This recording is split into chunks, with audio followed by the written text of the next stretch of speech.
Hey, welcome to a very great episode here at the Pastor's Pantry Cooking School today. I'm your host, Chef Sam Peter. It's good to have you with us.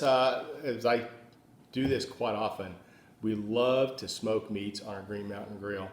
Well, today we're doing a very special recipe. One of the things that we get requests for a lot is a reverse seared steak and a reverse seared pork loin.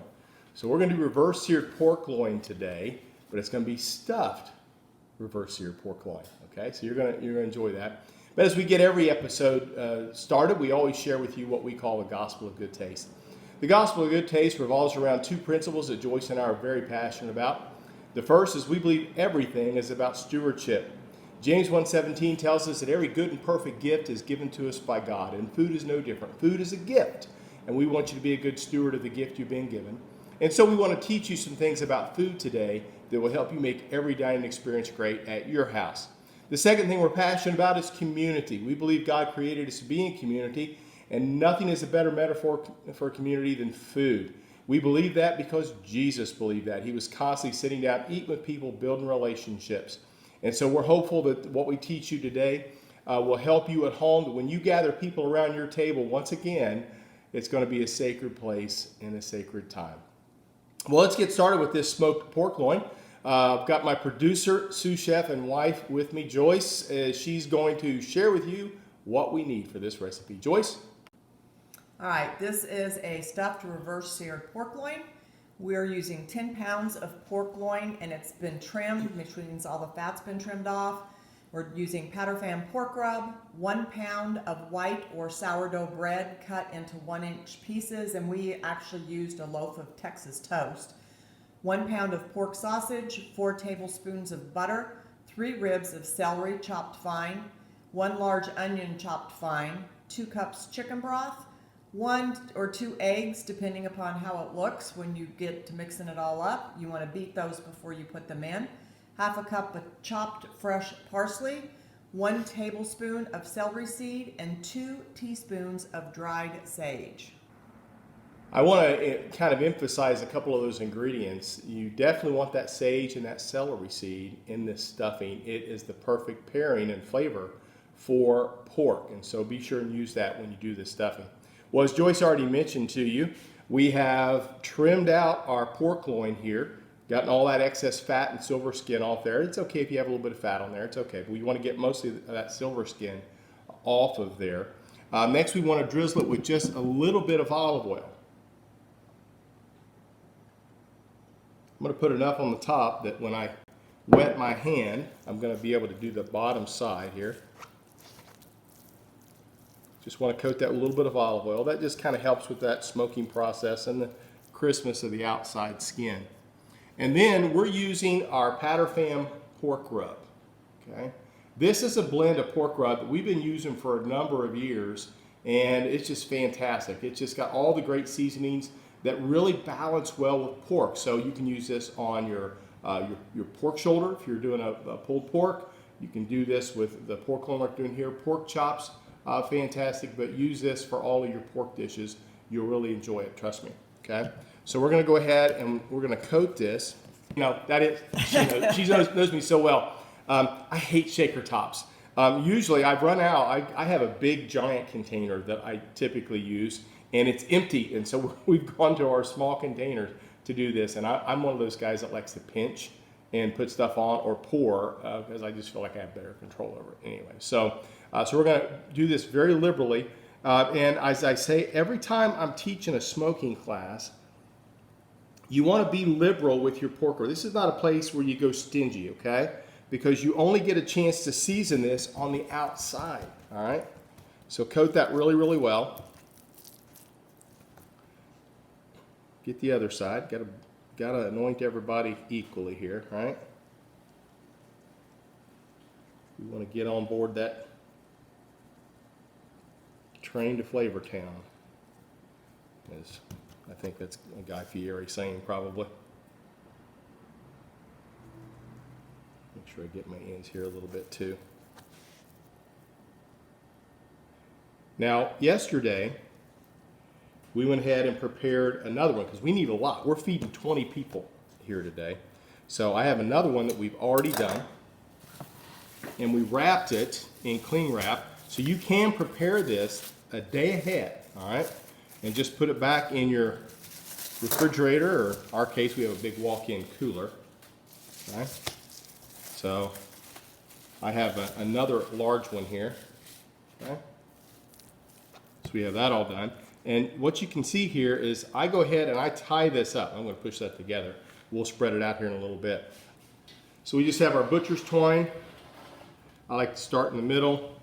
And what I do is I tie this up in about the size of the portions that we're going to cut, okay?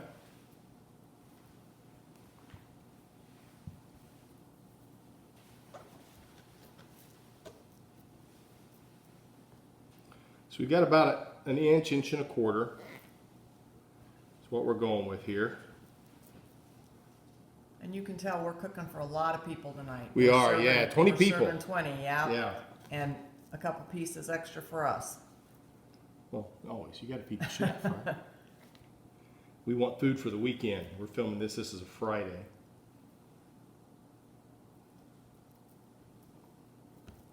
And while I'm at it, I'll give a little shout out. I have a pastor colleague of mine, Chris Reese. He is pastor of an awesome church, New City Church in Dayton, Ohio. And he just got himself a new smoker yesterday. So Chris, this is dedicated to you, buddy. You can watch this and learn some things about how to use your new Green Mountain Grill. Glad you got one of those. You'll enjoy it. Now this recipe is going to go out on our Facebook page and also on our new YouTube channel. All right. So I want to encourage you all to go out and subscribe to our YouTube channel. We're going to be doing a contest. We're almost to 100 subscribers. We've got a new YouTube channel that we would like to encourage you all to go and like on. We're doing a contest. We're trying to get to 100 subscribers.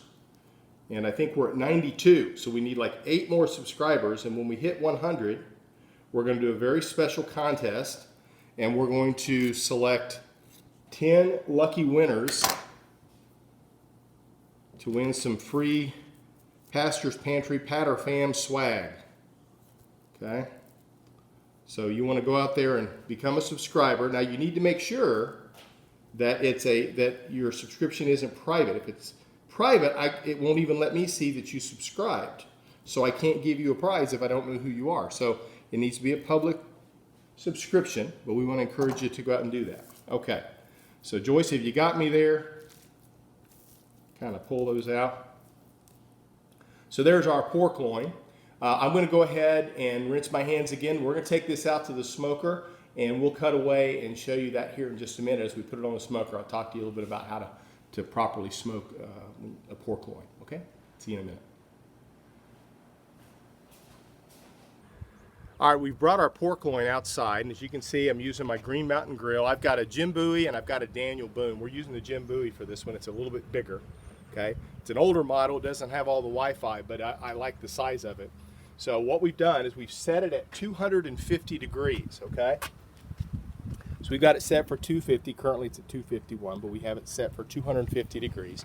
Now we can smoke a little bit higher temperature because we're using our thin blue smoke tube, okay? So we have our smoke tube over here, and all we do is we just fill that with the pellets, and then I encourage you, if you don't have one of these, get you one of these, okay? Just a little small torch. It helps lighting those. I use it a lot in the kitchen. We do that quite a bit, okay? So we got it set for 250, and because we have that, I can cook at a little bit higher temp, all right? So we're gonna go ahead and get these on the grill. Ooh, that looks so good. And you always want to put that smoke tube opposite the stack so the smoke comes across, okay?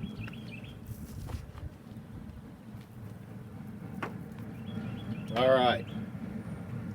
And then we're going to put our probe. I like to put it over the farthest away side. It's a little cooler on this side of my smoker than the other. So I know if it gets 130 degrees on this side, it's going to be completely done and we'll be in good shape, okay? And that's all we got to do. Just leave it there till it hits 130. You know, I get asked all the time, how long do you cook something on the smoker? There's so many variables in that. The temperature that you're cooking at, the thickness of the meat, everything else. It's really not as important. I mean, it's good to know, have an idea about what your length of time is, but the bottom line is this: it's always about internal temperature. In this case, we're going to cook it to 130, okay? Because I'm going to cook it some more inside. I'm going to sear it and get it up to 165. All right, that's what we're going to be doing. So we're just looking for 130 internal temperature. It's probably going to take us about 3 hours or so to do that, but we're just going to keep monitoring the temperature till it's done. Okay, so we'll show you what that looks like when we take it off. Okay, so we've got our pork loin out on our smoker. While it's doing its thing, we're going to go ahead and make our stuffing now. So what I've got going on here in the skillet, we have a pound of pork sausage that we have browned up, and it is kind of ready to go now. So we're going to go ahead and add that. I'm going to turn the heat off. We want to save that fat that's in there, so I'm using a slotted spoon. I'm just adding this to our bread. And all we did, we took about a pound of Texas toast. We cubed it up. We put it in the oven for a while, dried it out, and that's what's here in the bowl.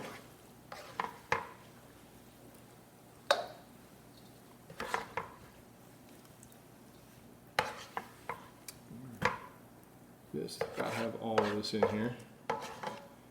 Some of it stays behind. It won't be the end of the world, because we're going to use this fat.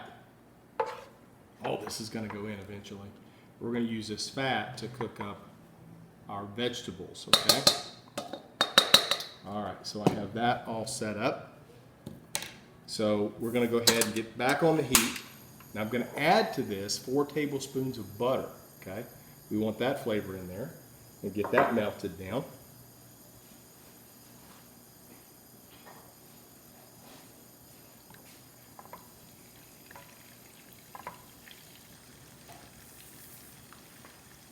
All right, now that we have all of our butter melted down in there, we're going to go ahead and add our onion.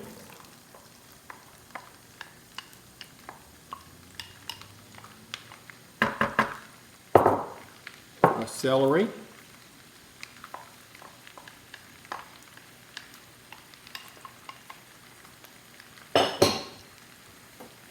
We want to saute these just until they're softened.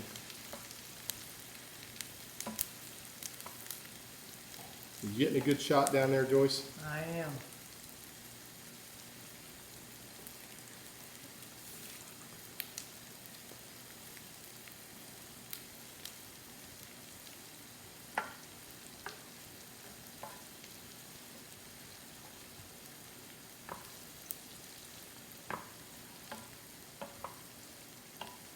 I'm going to cook these just for about 5 or 6 minutes, just until they're softened. I've got them on high heat on my little butane stove.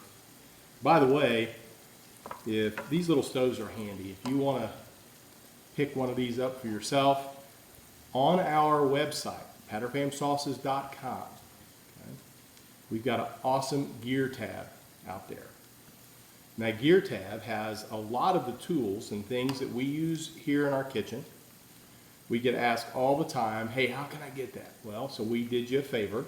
So we've got links out there to some of the stuff, so you can click on it. It'll take you right to Amazon, and you can order it and get it at your house. So these little butane stoves are handy. They're about, I don't know, 26, 28 bucks, and they use little canisters of butane that you load in there. They'll last anywhere from 4 to 8 hours, depending on what temperature you're cooking them at. But they're fantastic, not just in your kitchen when you need those extra burners, you know, like at Thanksgiving time. Or maybe you have an electric stove and you like cooking some things over flame. That's a good fit also. And then outdoors, if you want to add some burners to your outdoor kitchen, take it on a picnic. It's just a great way to improve your cooking opportunities, I guess we'll put it that way. Okay? All right, so those are nice and softened. Now we're going to go ahead and add these. I'm going to take this off the heat. And we're going to add all of this to our bread mixture, including all those juices, all that fat.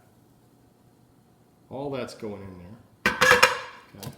Now I want to season this with a little bit of salt and pepper.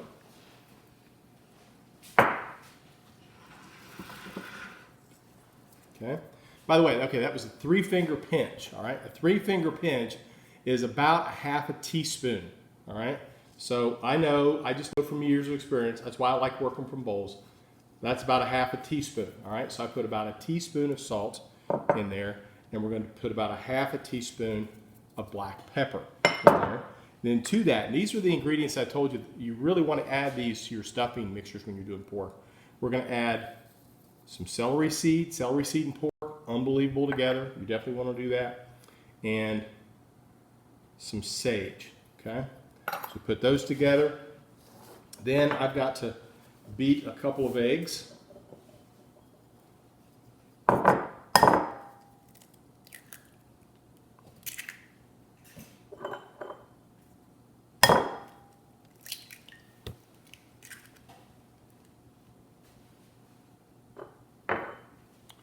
Grab my fork, and then I like to use the bowl to my advantage. I'll just tip it a little bit and lightly beat these eggs.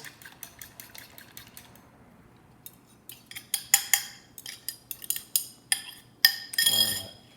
Got all that in there, and now we're going to add our chicken broth. And then one final herb that I want to get in here is some fresh parsley. Okay, we've got some flat leaf parsley here. I'm going to cut up for you. Now, little tip here. Joyce, you're really good at this. You talk about this all the time. What's the best way to keep your parsley and cilantro fresh? Okay, this parsley here that he's using is probably about 3 weeks old. So what you want to do is you want to bring those herbs home. You want to cut the bottoms off, the stems off, and put them in a glass of cold water and put them in the refrigerator. And then every so often, when the water looks yucky or it goes away, you want to keep refilling that. But then you'll have herbs that last you for weeks. You treat them just like you do flowers. Yeah, it keeps them from getting slimy. A lot of times when you put them, you bring them home, you keep them in the plastic bag that you got at the grocery store, and you put them in your crisper drawer, they get slimy and they get wet. That's not a great way to keep them. So use this tip. It'll help you at home. Another tip as far as gear today. I like really sharp knives, okay? This is my chef's knife, one of my chef's knives. And so we use Cutco on that. They don't pay me for that. This is just, heads up. Well, but still. I shake it a lot. I'm just like, I wear, because if you tied my hands behind my back, I couldn't talk. Okay, hold them both still. So here's both of them, all right? So this is an edge maker. And again, this is out on our gear tab. And you can use this. It's a great tool for doing a quick sharpen. You slap it down on your counter, okay? 5 times on each one of these. Don't do it like he's doing it. You'll cut your hand off. Yeah, go ahead. It's made to hold down on the counter, okay? So you just hold it flat on the counter and then you sharpen. I used to spend hours with whetstones hand sharpening all my knives. And now with this, I haven't used my whetstones in years. So it's a fantastic tool. There's a lot of great knife sharpeners out there. So anyway, I just want to do a fairly decent chop. I don't want this flat leaf parsley to be too big, but I do like the color and the flavor. It's just a freshness. It just adds a freshness to it in my dressing or stuffing. Dressing, stuffing, tomato, whatever you want to call it, okay? So we want to add that in there.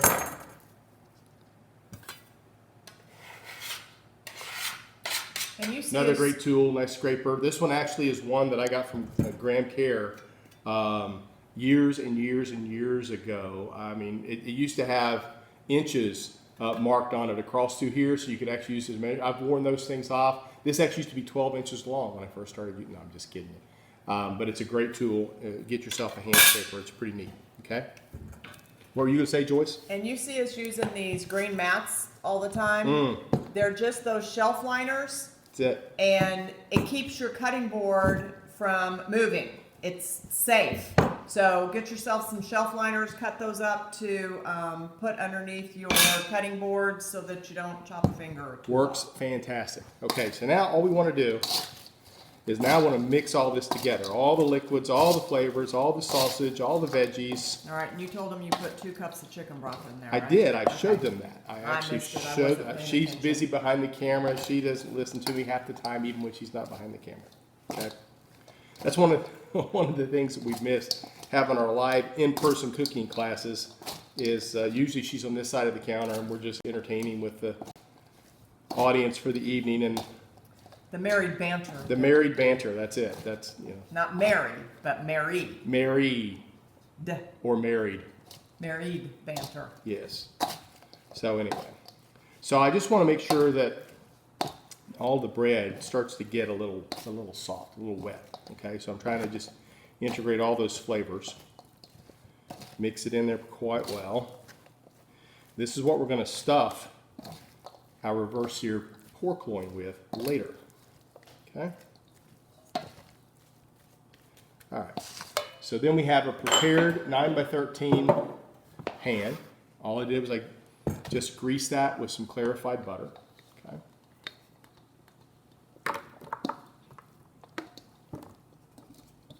We'll get all that goodness out of there. Don't leave any of it behind.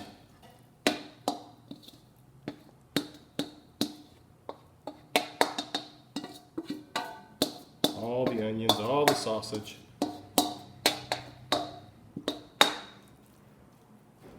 All right, now we just want to spread this evenly.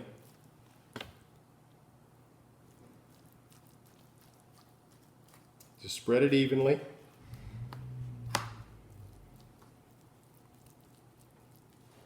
And you can make this any time of year. You don't have to wait for Thanksgiving. Use this as a side Great side. dish instead of potatoes or something like that. Jazz up your dinner a little bit. That's it. Again, what we want to do is give you all some tips that you can make every dining experience great. All right, so this is going into a 325 degree oven. We're going to cook it for about 50 minutes to an hour. I'm going to cover it with foil. Okay? And I'm going to spray this. I don't want it to stick, so I'm going to spray this just lightly on top here. Okay. We're going to cover this 325 degrees, about 50 minutes to an hour. And then you can take it out, let it rest, and then it'll be ready for when we want to stuff our pork chops a little bit later. That way it's all cooked. I don't have to worry about getting this up to temp with the pork loin later, okay? So let's get that in the oven. Our pork loin has been on for about 3 hours. It's just reached an internal temperature of 130 degrees. And so we're going to go ahead and take it off. I want to show you what it looks like before we do that.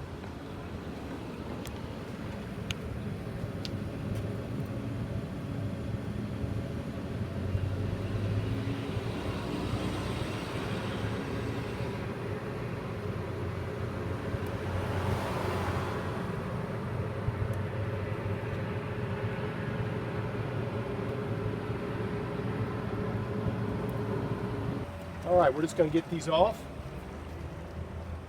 Put them on our blue board for cooked meat. And these look so good, Joyce. Whew, that one's as long as the board.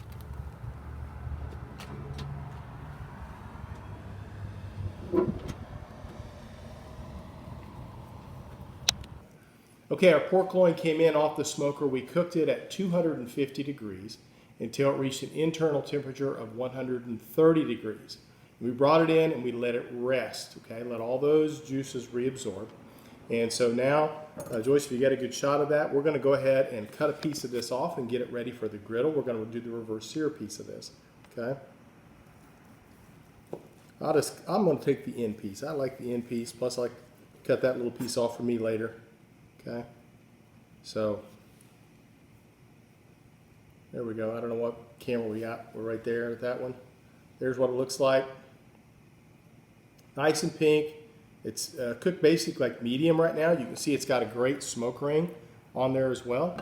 So now we're going to go ahead. We're going to put this on a very hot griddle and we're going to sear it on both sides. Now, first thing I want to do, I want to go ahead and cut this to receive the stuffing first, okay?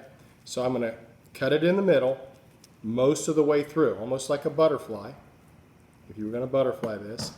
Okay, so now I have this where I can open that up, and I'm going to put stuffing in that when we plate that. Okay, we're going to go ahead and get this on the grill and sear it. So we're going to go ahead and put this on a hot grill, and we're going to sear it for about a minute on each side. Now, one of the things, Joyce, if you'll just kind of just stay right on that, one of the things I want to teach you about searing meat is that when the meat's seared and ready to turn, it will let go of the grill. If you're trying to turn it and it's still stuck, it's not seared enough. Leave it alone. Quit playing with your meat, okay? So we'll let this go for about a minute, and we'll turn it over. It'll have some nice grill marks on it.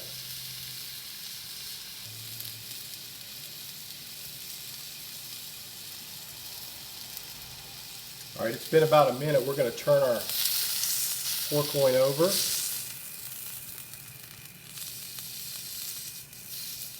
Let it sear for about a minute on this side.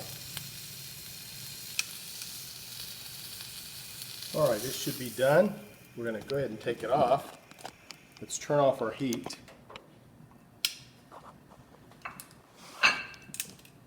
And then to finish this, we're going to take a good little tablespoon or two of our stuffing that we made earlier. I'm going to put that right in the middle.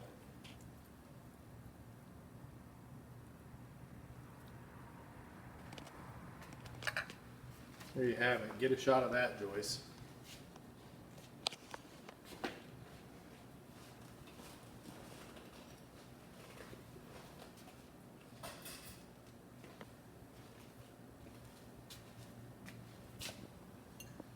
All right, I want to get a bite of this. We're going to give it a try. Oh, I'm not sure I even needed a knife to cut that, to be honest. It's just that tender.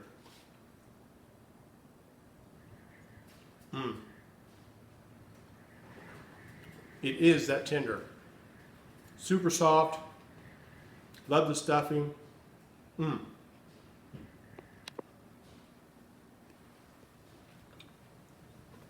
enjoying the seasoning out of that as well.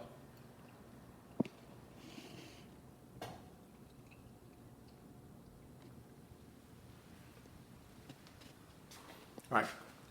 Be sure and make this at your house. You can get these recipes out on our website, patterfamsalsas.com, out on the recipe tab. You can get this. And when you make it, and I know you will, do me a favor, post it out on our Pastor's Pantry Facebook page. We love to brag about you. Again, a good colleague of mine, pastor colleague of mine, Chris Reese, just got himself a Green Mountain grill smoker. I'm hoping he's going to make this real soon. I'm looking forward to him bragging about what he's making. So be sure and put these out on our Facebook page. And then this video will be posted not only on our Facebook page, but on our new YouTube channel. So for this recipe and a whole lot of great ones, go out to our YouTube channel, the Pastor's Pantry Sam Peters. You'll find it out there, and watch this video. And please do us a favor and subscribe to it. When we reach 100 subscribers, and we were at 92 this morning, we're going to have a special contest and give away 10 free prizes to some lucky winners. So be sure and go out there and make sure that your subscription is public so I can see your name and see who you are. And maybe you'll be one of the people who wins a prize. Listen, make this at home as soon as you can. Have a blast in the kitchen. Blessed cooking to you.